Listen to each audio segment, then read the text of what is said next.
Hello viewers, welcome to new blog. আজকে চলে আসলাম ঈশ্বরচন্দ্র পাঠশালাতে। আর ঈশ্বরচন্দ্র পাঠশালায় ঢুকেই দেখি ভগবান শ্রীরাম ঠাকুরের পূজা চলতেছে এবং এখানে বিভিন্ন মানুষের সমাগম।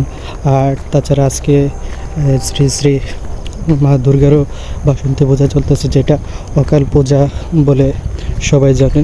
তো আজকে বাসন্তী পূজার নবমী। তো আমি এই নবমী পূজায় গিয়ে দেখি যে অনেক মানুষ এখানে সমাগম। মায়ের রূপটা দেখে আমার খুবই ভালো লাগলো এবং মাকে দর্শন করতে পেরে আমার খুবই ভালো লেগেছে। এখানে প্রচুর মানুষের সমাগম, আমারও এই সমাগম দেখে ভালো লাগলো।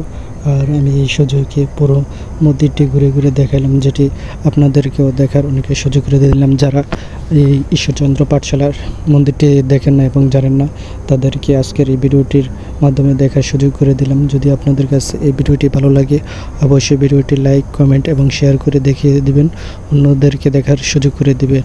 আর এই মন্দিরে আজকে নবমী চলতেছে, মা দুর্গার, যেটা বাসন্তী পূজা বলে।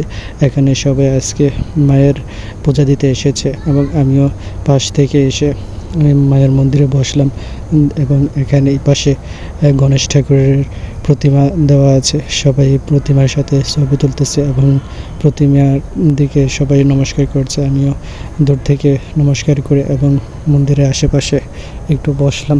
আর বাইরে থেকে